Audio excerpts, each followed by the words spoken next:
A farmer's field, a tiny seed, a dangerous road, and a son walking home in shame once sounded like everyday life to the people hearing Jesus.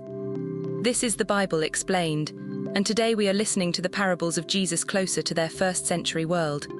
Parables were not abstract puzzles dropped from the sky.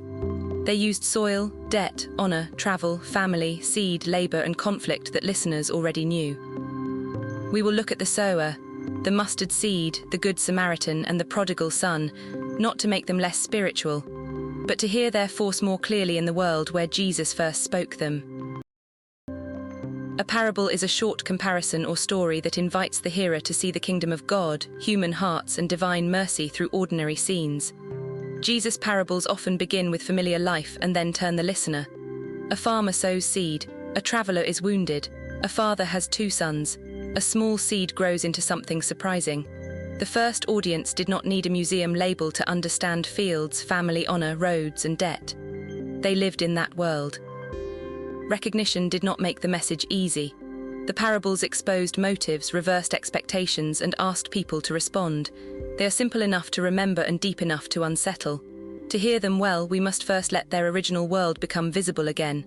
Parables also reveal by inviting participation. A listener may begin by judging a character in the story, and then suddenly realize the story has judged him. This is why context matters. The setting makes the turn sharper. Behold, a sower went forth to sow, and when he sowed, some seeds fell by the wayside, and the fowls came and devoured them up. Matthew 13, 3-4 KJV. In many ancient fields, sowing could happen broadly by hand before or around ploughing, and fields were not smooth modern plots with perfect edges. Paths crossed land. Rocky patches lay close to better soil. Thorns could wait beneath the surface. First-century listeners in Galilee knew how seed could fall into mixed ground.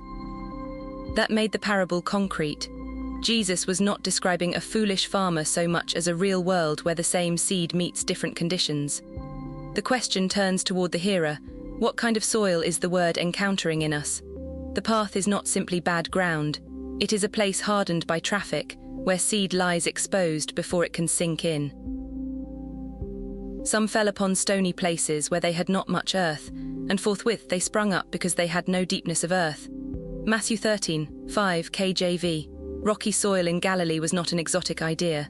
A thin layer of earth could warm quickly and produce quick growth, but shallow roots could not endure heat.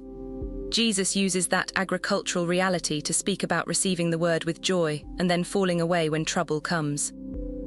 The original listeners would have felt the realism. Not every green shoot means a harvest. Some beginnings look promising but lack depth. The parable invites more than enthusiasm. It invites rootedness. In plain language, Jesus is asking whether the word of the kingdom is merely touching the surface or going deep enough to endure. Another parable put he forth unto them, saying, The kingdom of heaven is like to a grain of mustard seed, which a man took and sowed in his field, which indeed is the least of all seeds. But when it is grown, it is the greatest among herbs, and becometh a tree, so that the birds of the air come and lodge in the branches thereof. Matthew 13, 31-32 KJV. Mustard was known as something small that could grow into a large garden plant. First-century hearers would understand the contrast between tiny beginning and surprising outcome.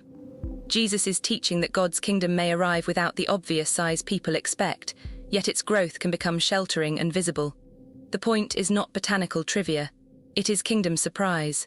Farmers and gardeners did not need a lecture on the seed's smallness. The emotional force was the contrast. The kingdom can begin in a way people overlook and still grow beyond what they imagined.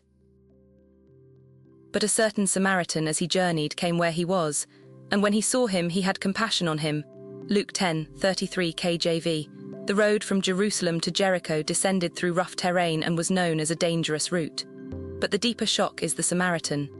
Jewish and Samaritan communities carried long-standing hostility, religious disagreement, and social distance. When Jesus makes the compassionate neighbor a Samaritan, he does not offer a mild moral example. He crosses a boundary that his listeners would have felt. The priest and Levite pass by, but the outsider stops. First-century ears would hear the discomfort.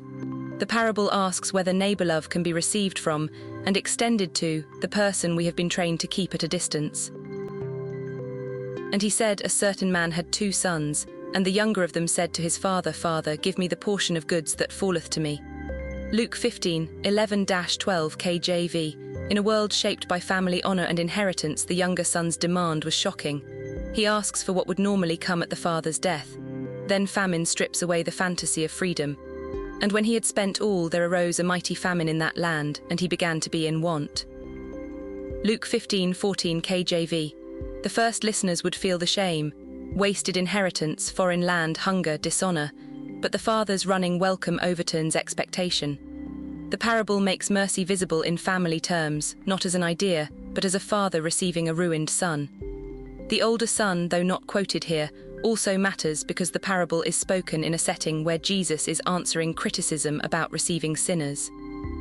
The story addresses both the lost child and the resentful one at home. The parables of Jesus were spoken into fields, roads, villages, kitchens, debts, harvests, and family systems people knew intimately. The sower asks about the heart's soil. The mustard seed teaches surprising kingdom growth. The Good Samaritan confronts boundaries around neighbor love. The Prodigal Son opens a world of shame and mercy. Hearing the parables in their first-century setting does not trap them in the past. It lets their original sharpness reach us more clearly today. Subscribe to the Bible, explained for more calm, reverent Bible education, and may the word become clearer, steadier, and nearer as you keep learning.